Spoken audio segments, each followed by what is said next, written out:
Coronavirus, la pandemia. ¿Cuáles son los síntomas? ¿Cómo se transmite?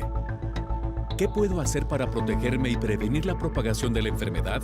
Nuevo padecimiento que ha encendido las alarmas de los sistemas de salud. Coronavirus, la pandemia.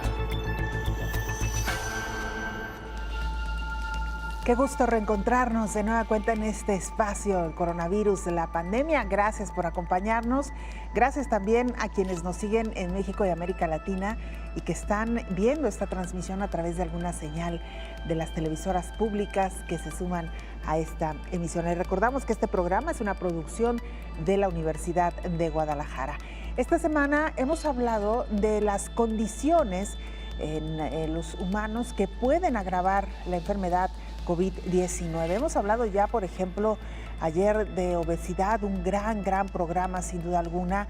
Hoy hablaremos de hipertensión, otra de las enfermedades que por sí sola se ubica en los primeros planos en cuanto a causa de muerte a nivel mundial y bueno, que sumado a una enfermedad como COVID-19 realmente representa pues un cuadro muy complicado. COVID-19 se ha vuelto un padecimiento de alto riesgo para jóvenes con presión arterial. Según la Organización Mundial de la Salud, la cardiopatía isquémica es una de las principales causas de muerte en el mundo. El COVID largo o COVID prolongado es considerado como una discapacidad protegida, ya esto en Estados Unidos. Pacientes sin padecimientos crónicos, luego de haber superado COVID-19, pudieron haber desarrollado miocarditis, señala la Sociedad Americana de Ecocardiografía. Hoy estaremos hablando del antes y después de las enfermedades cardíacas, antes y después de esta pandemia de COVID-19. Aquellas personas que ya tenían un padecimiento, pero también aquellas que tras no haber tenido ningún antecedente y luego de haber enfermado de COVID-19, tuvieron alguna secuela relacionada con el corazón. Esto y mucho más a lo largo de la siguiente hora. Mientras tanto, vayamos con nuestra compañera Isaura López Villalobos para que nos ponga en contexto.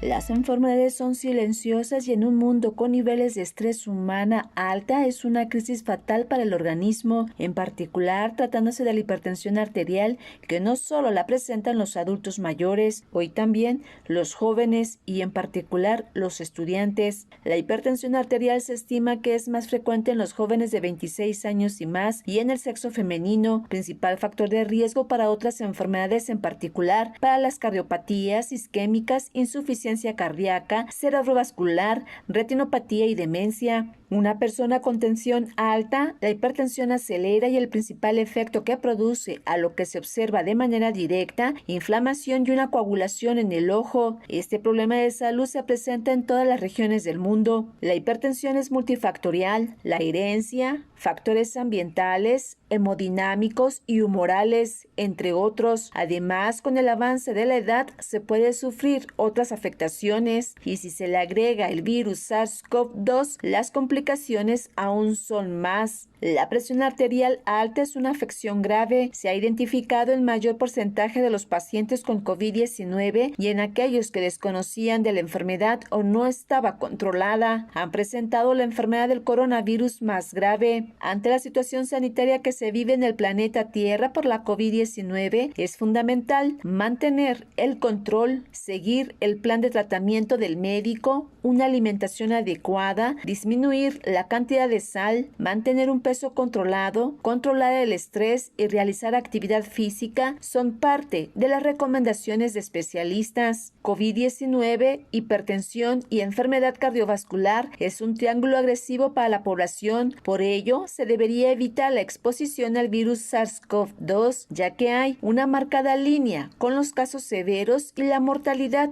con la edad avanzada. De acuerdo con un estudio realizado en Cuba, se muestra que presentar hipertensión arterial asociado con COVID-19, el riesgo es 2 veces de padecer de forma grave y con la enfermedad cardiovascular más de 3 veces. Este escenario se repite en cada rincón del planeta. Se estima que de los 4.200.000 personas que han muerto en el mundo por COVID-19 desde el año pasado a la fecha, tenían un cóctel de enfermedades crónicas, entre estas, hipertensión arterial, informó Isaura López Villalobos. El reporte diario de la Organización Mundial de la Salud nos lo presenta Raquel Cinca, corresponsal de la agencia EFE en Ginebra, Suiza, sede de este organismo. Raquel, te escuchamos. Buen día. Hola, ¿qué tal? Buenos días, Belén, y buenos días a todo el auditorio de Canal 44.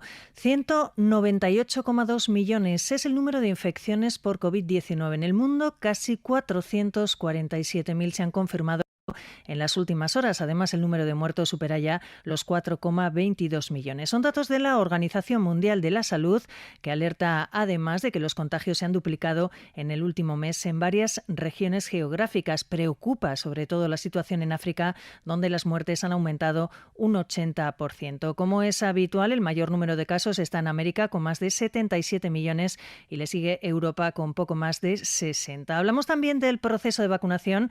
Son 3.839 los millones de dosis que han sido administradas en el mundo, y destacamos el caso de España, donde 27,2 millones de personas tienen administradas las dos vacunas. Ello representa casi el 58% de la población. La secretaria de Estado de Sanidad, Silvia Calzón, ha querido destacar que España sigue líder a nivel mundial. Con los datos de hoy, España continúa siendo uno de los países que lidera la vacunación con pauta completa a nivel mundial. De esta forma, en la Unión Europea, tan solo Malta, que tiene menos población que nuestro país, tiene una cobertura de vacunación con pauta completa similar a la nuestra. Estamos por encima del resto de países: Francia, Alemania, Italia, Portugal, Reino Unido, como ustedes saben. Y acabamos con un dato: 13 millones de personas en España disponen ya del certificado digital de la Unión Europea. Se trata de un documento que señala si una persona ha recibido la pauta completa de vacunación, si tiene un test negativo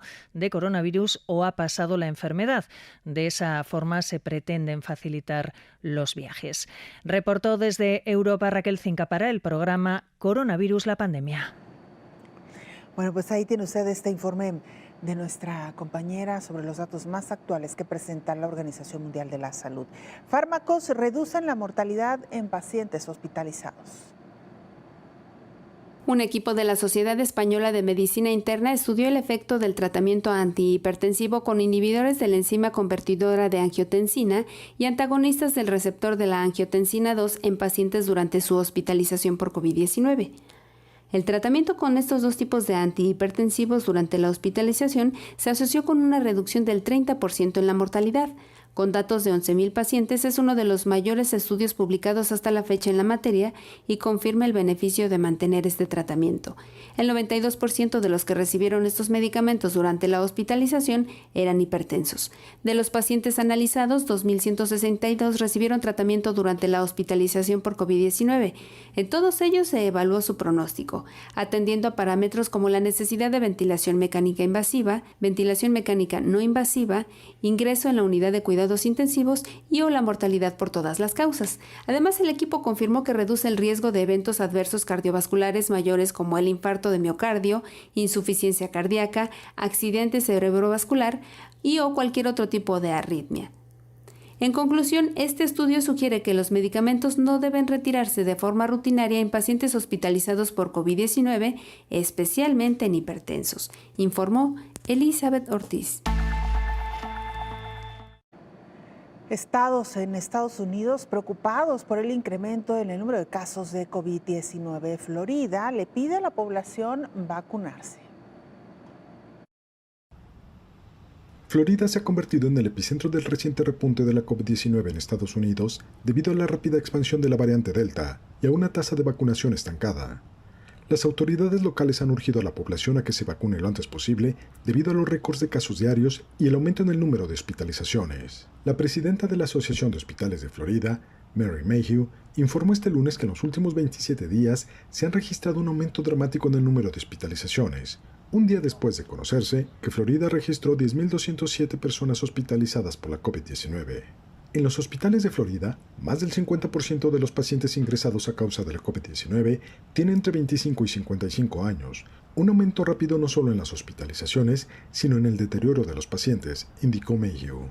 Además, el 96% de los hospitalizados son personas no vacunadas y por ello la funcionaria, como lo han estado resaltando otras autoridades locales, puso de relieve que revertir la situación actual pasa necesariamente por aumentar la tasa de vacunación. Mientras tanto, en Miami-Dade, los sitios de vacunación han registrado en días recientes un aumento de personas que van en busca de la dosis de vacuna, así como también para hacerse el test. Florida batió otro récord al reportar el sábado la cifra de 21.683 nuevos casos diarios. No obstante, el gobernador estatal, Ron DeSantis, se resiste a emitir una orden para el uso obligatorio de mascarillas y el requerimiento de vacunas por parte de empleadores. Hoy hablamos de enfermedades cardíacas y una de ellas, la cardiopatía isquémica, es hoy por hoy una de las principales causas de muerte en el mundo, según la Organización Mundial de la Salud.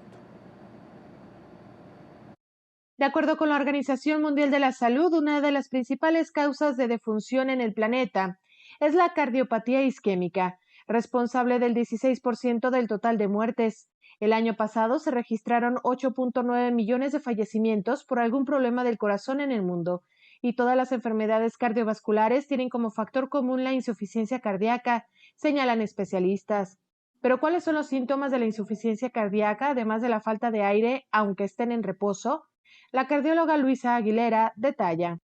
Otro de los puntos claves es que se les hinchen los tobillos, ¿no? Es este edema de los tobillos que usualmente despierta bien el paciente y conforme va pasando el día se van hinchando los pies, y esto puede ser súper variable, puede ser solo de los tobillos, pero hay pacientes que llega hasta niveles de la rodilla o más.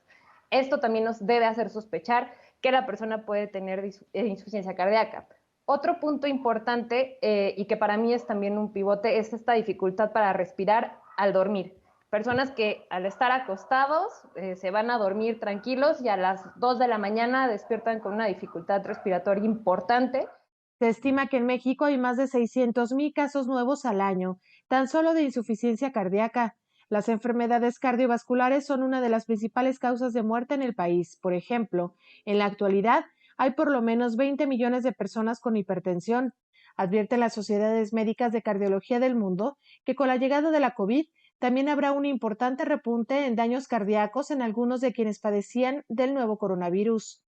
La COVID puede causar daño a los pulmones y producir una neumonía tan seria que puede resultar mortal. Sin embargo, alrededor del 20% de los pacientes de COVID están desarrollando problemas cardíacos y algunos están muriendo de insuficiencia cardíaca o de paros cardíacos. Los estudios preliminares de los Estados Unidos, China e Italia por expertos han encontrado que la COVID-19 puede infectar el músculo cardíaco, causando la insuficiencia y la muerte, incluso entre aquellos que no demostraban señales de dificultad respiratoria, informó Rocío López Fonseca. Mire, se registra el contagio de 2 tigres de Sumatra, esto en Indonesia. Ya se investiga cómo pudieron infectarse. Autoridades de Indonesia investigan cómo se contagiaron 2 tigres de Sumatra, una especie en peligro crítico de extinción, que se encuentran en un zoológico de Yakarta en recuperación tras haber superado la COVID-19. La hembra de 12 años y el macho de 9 mostraban problemas respiratorios y pérdida de apetito cuando a mediados de julio fueron sometidos a una prueba para detectar la COVID-19, cuyo resultado confirmó la infección. El zoológico de Ragunan señaló que los doctores que analizaron las muestras del patógeno descubrieron que este se encontraba inactivo, con lo cual todavía investigan la posibilidad de si podría o no transmitirse a humanos desde un animal. Las autoridades apuntaron que los felinos ya se recuperan del virus tras permanecer más de una decena de días bajo tratamiento, aunque se mantienen bajo observación. Además, han abierto una investigación para tratar de determinar cómo pudieron infectarse. Según las autoridades, ninguno de los cuidadores o trabajadores del recinto estaba enfermo durante el periodo en el que los felinos fueron contagiados. Indonesia sufre su peor ola de COVID-19 vinculada a la variante Delta del virus. Desde el inicio de la pandemia, el país acumula 3,44 millones de infectados, incluidos 95.723 muertos.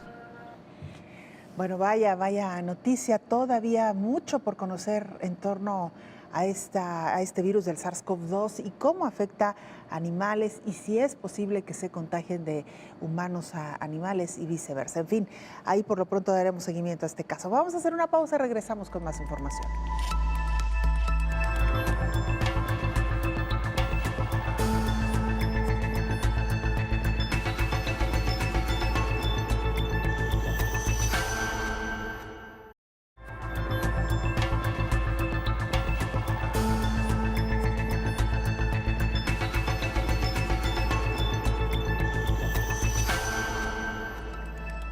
8 universidades buscan reducir la hipertensión en comunidades negras de Estados Unidos.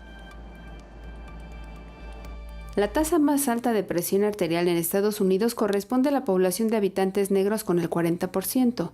Como parte de un premio de $20 millones de la Asociación Estadounidense del Corazón, la Facultad de Medicina Grossman de la Universidad de Nueva York fue nombrada como coordinadora de un trabajo de 8 universidades para prevenir la hipertensión y reducir las desigualdades raciales en los resultados de las enfermedades cardiovasculares en comunidades negras. En el proyecto llamado The Restore Network, cada una probará una estrategia de implementación diferente para superar los determinantes sociales adversos de la salud, como el acceso deficiente a la atención médica y a la inseguridad alimentaria. Cada uno de los 5 proyectos prueba una estrategia de implementación que involucra a las personas en entornos comunitarios, así como en lugares de atención médica como los centros de salud calificados a nivel federal.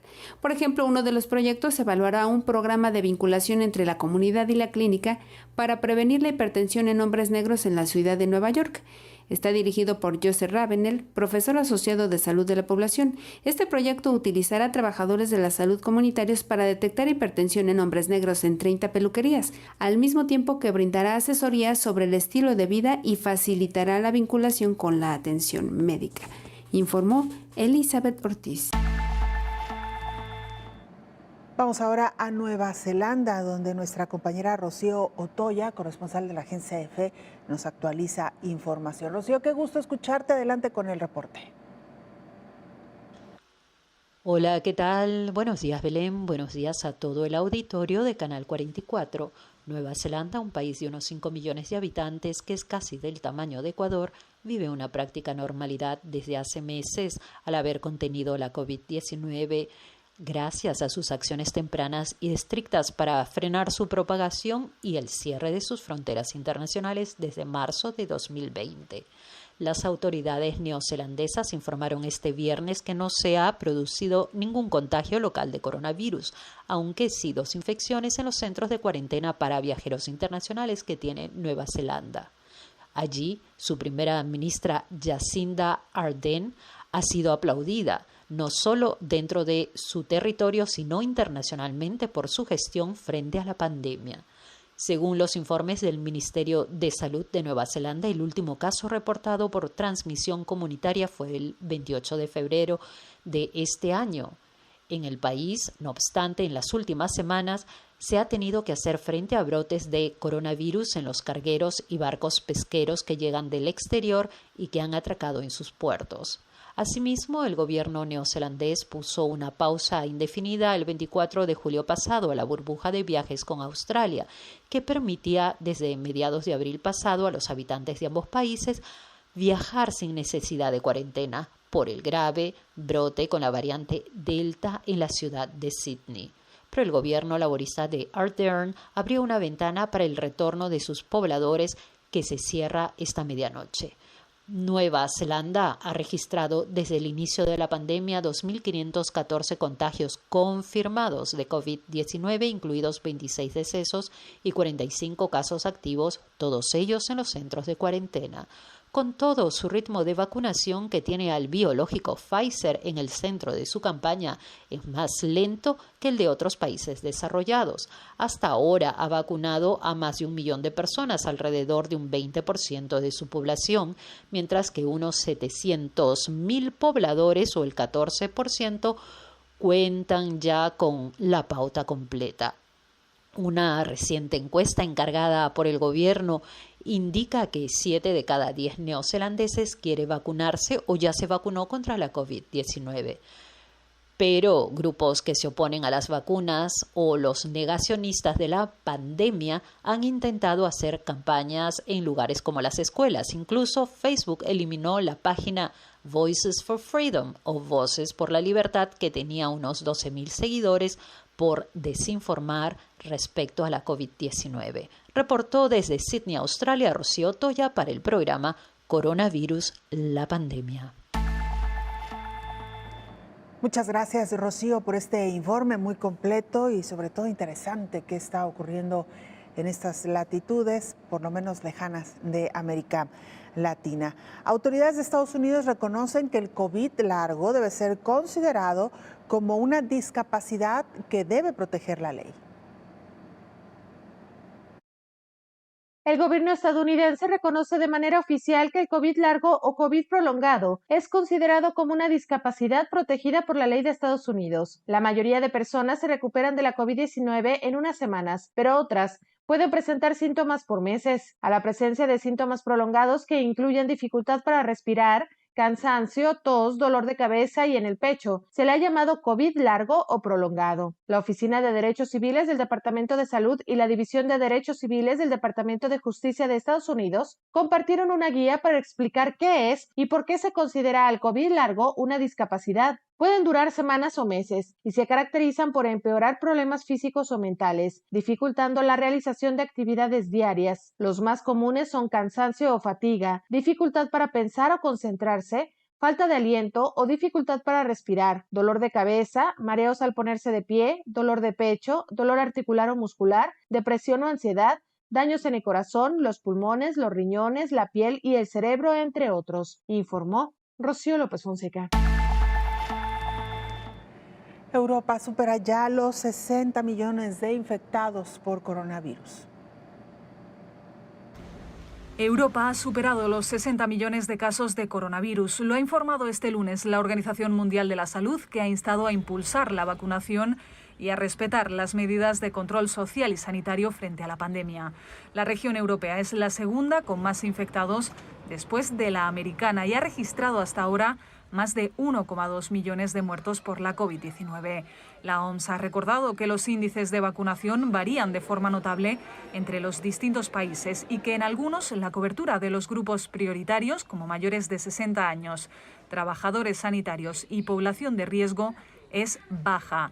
La organización ha instado a ampliar de forma rápida y equitativa la vacunación en todos los países. Además de ese impulso, es necesario, dice, realizar test, secuenciación de pruebas, rastreo y aislamientos y cuarentenas, así como lavar las manos, usar mascarillas y mantener la distancia en lugares abarrotados y cerrados. La OMS ha recordado también que en caso de viajar o ir a reuniones es importante respetar las medidas sanitarias y sociales y evaluar los posibles riesgos de forma continua. Bueno, pues sin duda alguna todo un tema que tiene que ver con el incremento en el número de contagios y que la pandemia parece no ceder. Lo hemos insistido y lo haremos cada uno de los programas.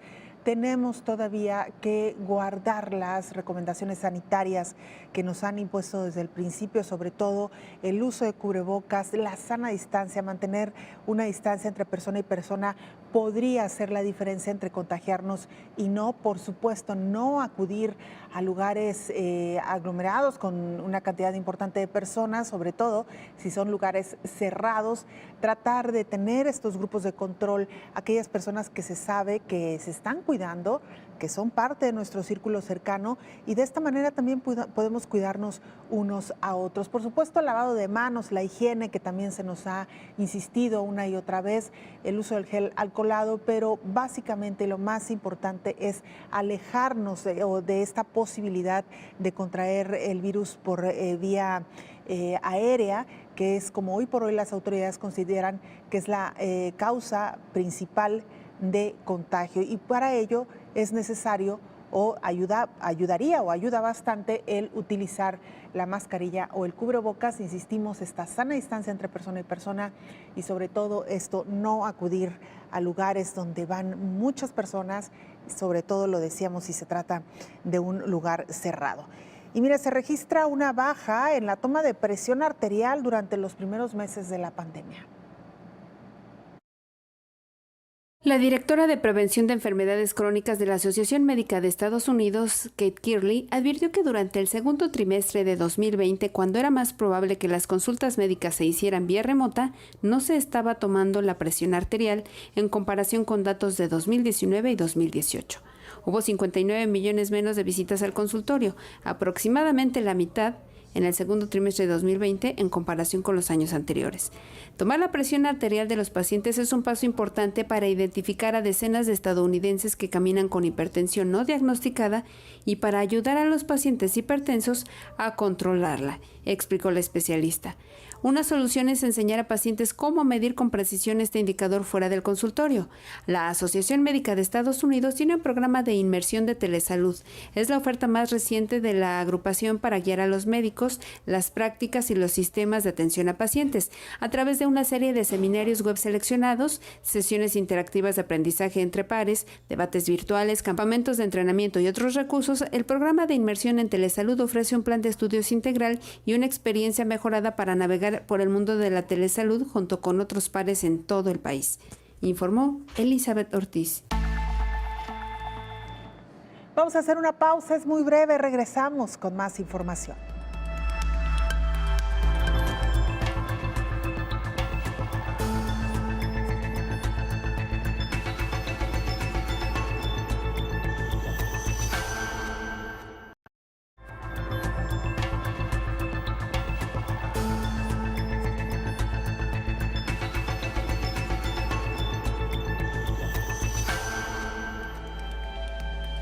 En México está firme la decisión de las autoridades porque los alumnos regresen a clases presenciales hacia finales de agosto. Estamos hablando desde los más pequeños en preescolar hasta los de universidad. Por cierto, el rector general de la máxima casa de estudios, la Universidad Nacional Autónoma de México, Enrique Graue, ha hecho un llamado precisamente a los jóvenes para que se vacunen, toda vez que es inminente el regreso presencial a clases. Esto lo ha dicho el rector en un mensaje por el ciclo escolar 2021-2022 que inicia en primera instancia a distancia el 9 de agosto. A través de un comunicado de prensa y un video difundido en redes sociales, Enrique Graue dio la bienvenida a los viejos y a los nuevos alumnos de la UNAM, quienes deberán seguir o iniciar clases a distancia debido al COVID-19. Sin embargo, el rector se dijo confiado en la comunidad. Más de 33,000 estudiantes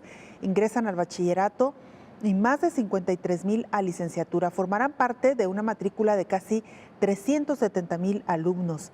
Llegan a la universidad más grande del continente, de las más importantes de Iberoamérica, a la mejor de la nación y una de las 100 mejores del mundo, ha dicho el rector durante su mensaje. A ya casi 17 meses de iniciada esta crisis por el COVID, Enrique Graue advirtió que la UNAM ofrece respaldo y empatía por todo su alumnado. Admitió que el nuevo ciclo inicia a distancia, pero más temprano que tarde superaremos esta emergencia sanitaria. Así podremos gradualmente regresar a las aulas y a los espacios físicos a los que tanto aspiraron y que tanto todos nosotros extrañamos. Todas y todos debemos de ser parte de la solución al inicio de actividades del ciclo escolar 2021-2022. Esto de acuerdo con una nota publicada por el diario mexicano 1 TV. En un comunicado, la máxima casa de estudios del país recordó que sus trabajadores ya están vacunados contra COVID-19 y Enrique Graue insistió en que las dosis para combatir a la enfermedad son seguras y eficaces. La UNAM avisará a su alumnado la fecha de un probable regreso a clases. La UNAM también decretará su vuelta a las aulas fundamentado en su autonomía y en la lucha contra la pandemia a lo largo y ancho del país ante los complejos escenarios que todos hemos resentido de alguna manera, dijo el rector, y pidió a alumnos no olvidar que COVID-19 sigue presente. Por ello es que también el rector le ha recordado a todos estos jóvenes que el uso del cubrebocas sigue siendo obligatorio, al menos en México y particularmente en algunos estados donde se ha recrudecido las medidas que se están llevando a cabo para prevenir esta enfermedad. Hay que recordar incluso que esta tercera ola de COVID-19 tomó a México en pleno periodo vacacional de verano. Es por ello que diversos sitios, centros vacacionales, particularmente estamos hablando de playas, han restringido algunas de las actividades, las playas con ciertos horarios para su uso. hoteles han reducido también su cupo y ni qué decir de aquellos sitios donde la vida nocturna prácticamente se ha reducido a nada, bares, restaurantes, discotecas con ventas de bebidas alcohólicas y con cierre de actividades en la madrugada están cerrados hoy por hoy.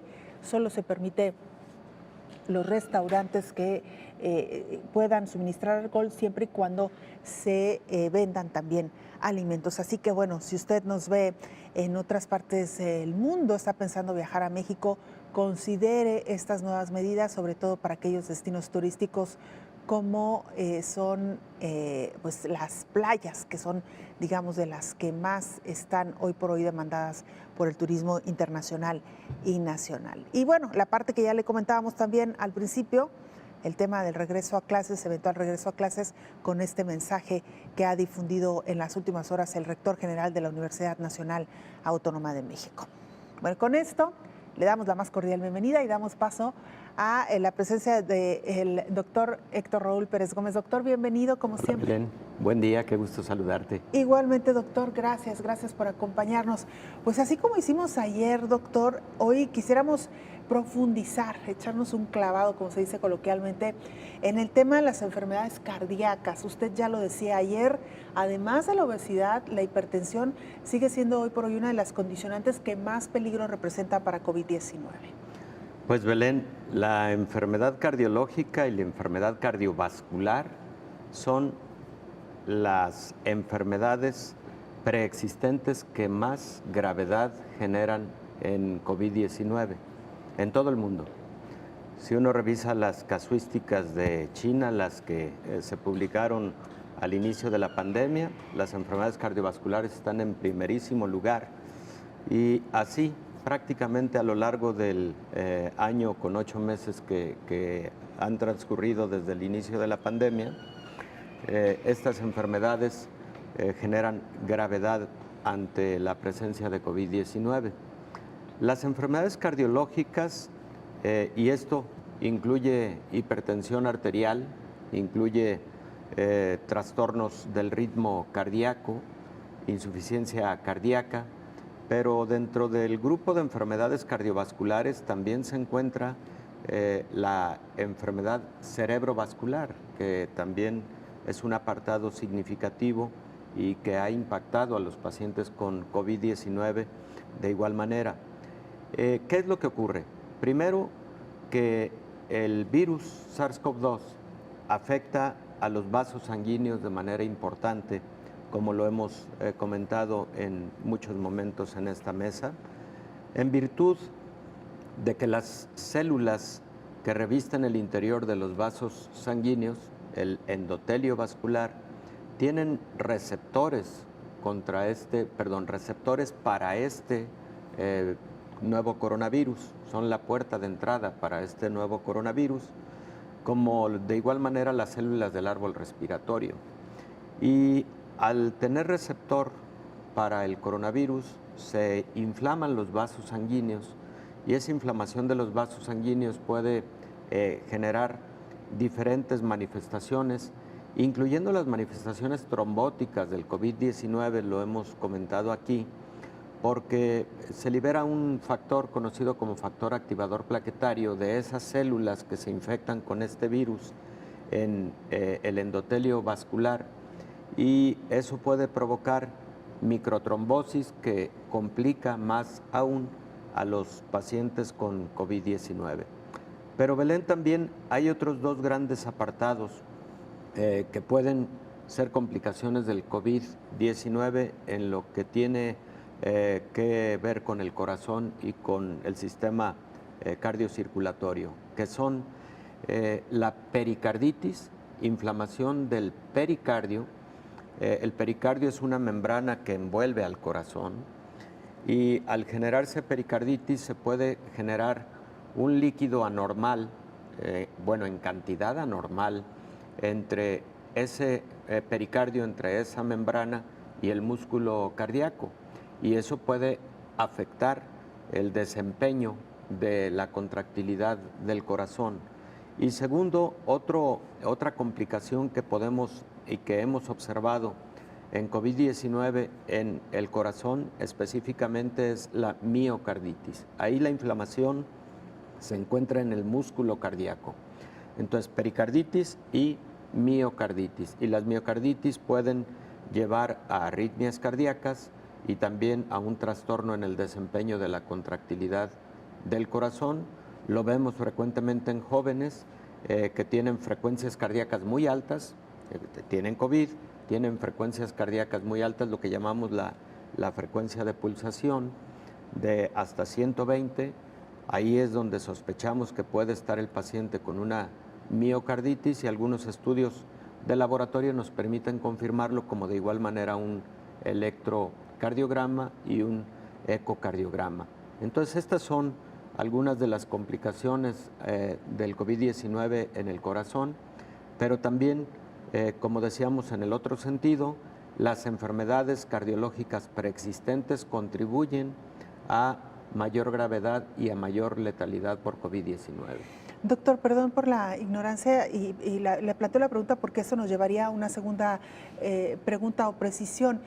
¿El número de pulsaciones o de latidos impacta en la presión del individuo? Puede impactar. Puede, pero no necesariamente. Puede impactar, no necesariamente, pero sí puede impactar, porque cuando una persona tiene miocarditis, por ejemplo, el incremento en la pulsación puede generar que el músculo cardíaco sea menos eficiente en el bombeo de la sangre hacia las arterias y eso puede generar disminución de la presión arterial.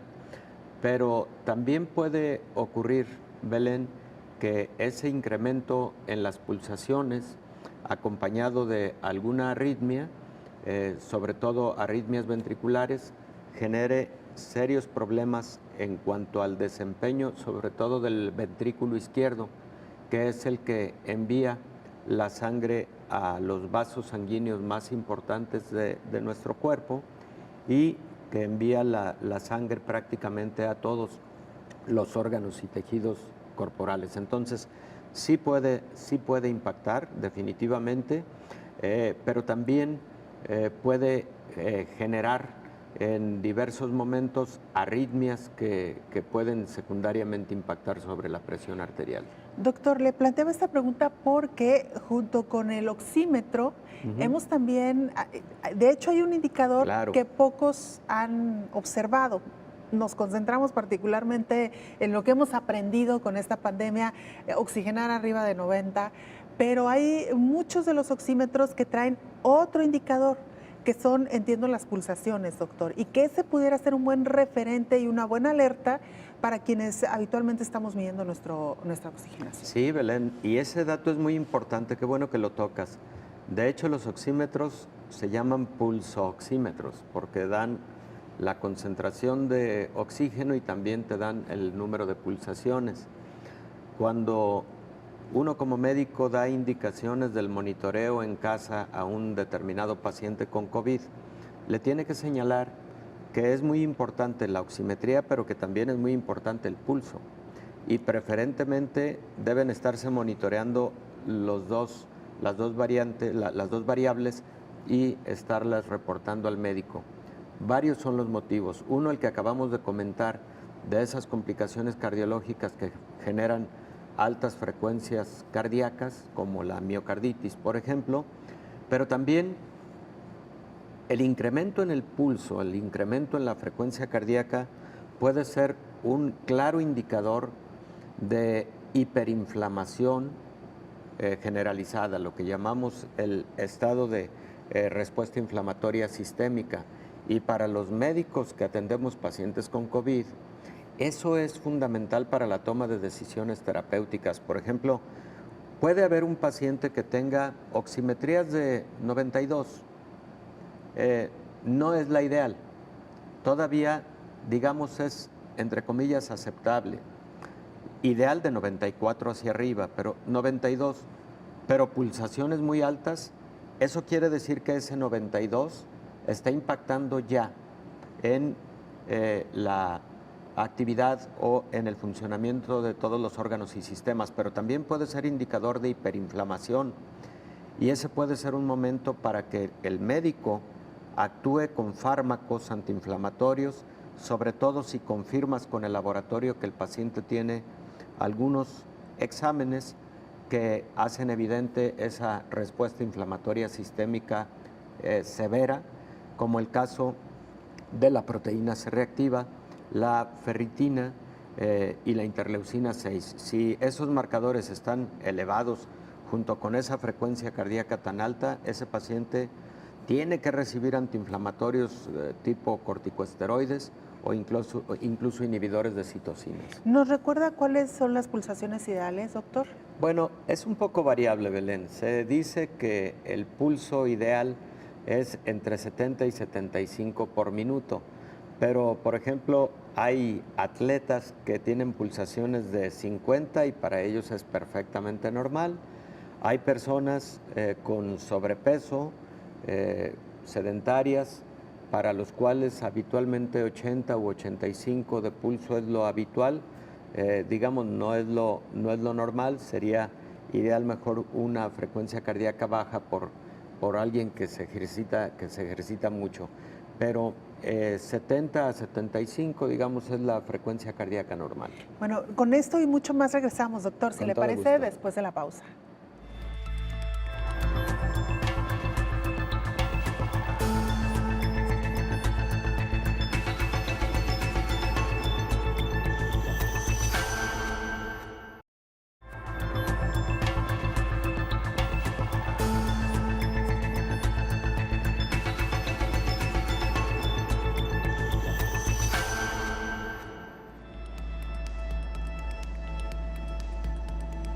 Hoy hablamos de enfermedades cardíacas en medio de esta pandemia de COVID-19. Mire, pacientes que no habían manifestado ninguna enfermedad o antecedente de enfermedad cardíaca, luego de haber superado COVID-19, presentaron algunas alteraciones como miocarditis, entre otras, señala la Sociedad Americana de Ecocardiografía.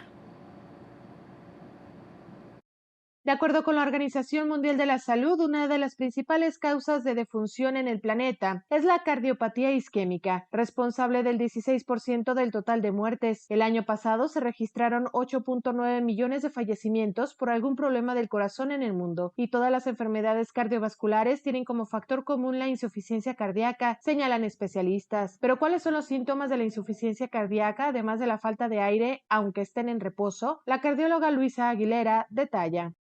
Otro de los puntos claves es que se les hinchen los tobillos, ¿no? Es este edema de los tobillos que usualmente despierta bien el paciente y conforme va pasando el día se van hinchando los pies, y esto puede ser súper variable, puede ser solo de los tobillos, pero hay pacientes que llega hasta niveles de la rodilla o más. Esto también nos debe hacer sospechar que la persona puede tener insuficiencia cardíaca. Otro punto importante y que para mí es también un pivote es esta dificultad para respirar al dormir. Personas que al estar acostados se van a dormir tranquilos y a las 2 de la mañana despiertan con una dificultad respiratoria importante. Se estima que en México hay más de 600,000 casos nuevos al año, tan solo de insuficiencia cardíaca. Las enfermedades cardiovasculares son una de las principales causas de muerte en el país. Por ejemplo, en la actualidad hay por lo menos 20 millones de personas con hipertensión. Advierten las sociedades médicas de cardiología del mundo que con la llegada de la COVID también habrá un importante repunte en daños cardíacos en algunos de quienes padecían del nuevo coronavirus. La COVID puede causar daño a los pulmones y producir una neumonía tan seria que puede resultar mortal. Sin embargo, alrededor del 20% de los pacientes de COVID están desarrollando problemas cardíacos y algunos están muriendo de insuficiencia cardíaca o de paros cardíacos. Los estudios preliminares de los Estados Unidos, China e Italia por expertos han encontrado que la COVID-19 puede infectar el músculo cardíaco, causando la insuficiencia y la muerte, incluso entre aquellos que no demostraban señales de dificultad respiratoria, informó Rocío López Fonseca. Doctor Héctor Raúl Pérez Gómez, lamentablemente el tiempo no nos va a alcanzar para desahogar todas las interrogantes que hay, pero prometemos que lo haremos en los programas siguientes. Sin embargo, esto que mencionaba Rocío sí que ha sido también otra de las grandes preocupaciones, doctor, y nos habla del antes y después de la pandemia. Claro. Personas que sí, que venían ya con algún padecimiento y que luego de enfermar de COVID-19 agravó también su padecimiento, pero otras que no, doctor, y que ha sido una de las principales secuelas que ha dejado esta enfermedad en los humanos. Sí, de hecho, Belén, hay muchos estudios que sugieren que a partir de COVID pueden presentarse como secuela del COVID algunas enfermedades cardiovasculares, sobre todo hipertensión arterial. Y es que lo comentábamos hace unos momentos, desde el punto de vista molecular, este virus afecta a las células de todos los vasos sanguíneos por tener receptor para su entrada y para la afectación de este tipo de células, y como consecuencia pueden existir trastornos de la presión arterial en virtud de la inflamación vascular que se puede presentar con motivo del COVID. Esta situación no es tan nueva y no es exclusiva del COVID. Existen otras enfermedades infecciosas que pueden generar vasculitis y que pueden a mediano y largo plazo generar trastornos cardiovasculares secundarios. En algún programa tendremos oportunidad de hablar de esas otras enfermedades infecciosas, pero es un tema muy importante.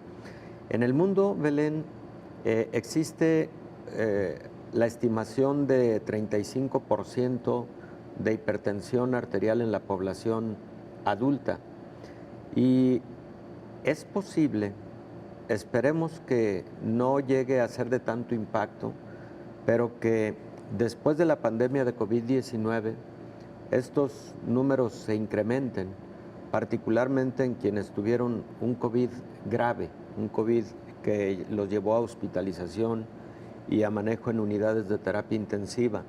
¿Cuál sería la primera recomendación? Bueno, que todas aquellas personas que tuvieron un COVID hagan un buen monitoreo de su presión arterial a lo largo de los siguientes meses, y de hecho que lo dejemos ya como parte de nuestra disciplina en el cuidado de nuestra salud. Los seres humanos debemos estarnos checando la presión arterial con regularidad, como de igual manera debemos estar checando con regularidad nuestra glucosa sanguínea, etcétera, como parte de esas medidas de autocuidado. Bueno, más aún quien haya tenido un episodio de COVID por todo lo que acabamos de comentar. Esto que menciona es importantísimo, doctor. Lo decíamos, nos hemos sumado prácticas que no teníamos anteriormente. El uso del oxímetro, que se ha hecho ya indispensable en los hogares, ni qué decir de la toma de temperatura. Esto que menciona también de la toma de la presión arterial, porque no hay que olvidar, y así se le ha llamado, es una enfermedad silenciosa, doctor. Si no estamos pendientes y si no estamos monitoreando, puede ser que ni siquiera sepamos que tenemos una condición alterada en nuestra presión. Sí, definitivamente, y que hayas señalado que se trata de una enfermedad silenciosa es muy importante, porque en ocasiones hay personas que tienen hipertensión arterial, no lo advierten por estar asintomáticos. Esta hipertensión arterial dura años y genera las afectaciones cardiológicas, renales, en la retina de los ojos, en fin, prácticamente en todos los órganos y sistemas. De ahí la importancia de estar monitoreando nuestra salud a través de exámenes, a través de estos métodos de diagnóstico temprano en casa, de forma periódica. Eso puede ayudar a que no evolucione una enfermedad crónica y a que nuestra calidad de vida y nuestra sobrevida mejore. Hay pacientes, hay personas que a mí me preguntan cuál sería un botiquín básico para el hogar. Sí, existen botiquines básicos, uno puede hacerles un listado de medicamentos que nunca deben faltar en el hogar, pero yo les digo que como parte del botiquín, hoy por hoy en un hogar no debe faltar un oxímetro, no debe faltar un esfigmomanómetro, que es el aparato para checar la presión arterial. Hay algunos digitales muy prácticos, muy útiles. No debe faltar un glucómetro, que son los aparatitos para checar la glucosa y no debe faltar un termómetro. Eso es muy fácil de utilizar y eso puede ayudar a detectar tempranamente muchas patologías y por lo tanto atenderlas de forma oportuna. Así es, doctor, y esto también ayudaría eventualmente a detectar de manera temprana algún padecimiento, que es también lo que hemos insistido en este programa. ¿Cómo llegamos a esta pandemia y cómo se llega si eventualmente uno se contagia? No es lo mismo tener una enfermedad crónica controlada, supervisada, a ni siquiera saber que teníamos esta condición, doctor. Efectivamente. Y esto aplica para diabetes, para obesidad, para hipertensión, enfermedad cardiovascular, asma, aplica para enfermedades pulmonares crónicas y algo muy importante, Belén, aplica también para personas con antecedente de tabaquismo. El tabaquismo ha sido también un factor contribuyente de gravedad en COVID-19 y ya tendremos oportunidad de platicarlo, pero cuando uno revisa las casuísticas en diferentes partes del mundo, estas patologías de las que acabo de hablar, bueno, también insuficiencia renal crónica, por cierto, una enfermedad altamente prevalente en México, y el tabaquismo, todas esas son las que más comúnmente llevan a gravedad y las que más contribuyen a letalidad en pacientes con COVID. Y que casi ya manera de conclusión, doctor, decir que COVID-19, en este COVID largo o secuelas prolongadas de COVID-19, sin duda alguna están las que tienen que ver con el corazón. Usted ya nos explicaba por qué. Y son otros órganos que también pueden resultar afectados, pero sí que es muy importante por eso estar mucho más centrados en ciertos órganos, doctor. Obviamente los pulmones, obviamente el corazón. Definitivamente, pulmones y corazón. Los órganos con mayor afectación y, Belén, no olvidar, porque lo hemos platicado en esta mesa cuando hemos dedicado la temática a los niños con COVID. Los niños con COVID pueden tener un síndrome similar al síndrome de Kawasaki. ¿Y qué es el síndrome de Kawasaki?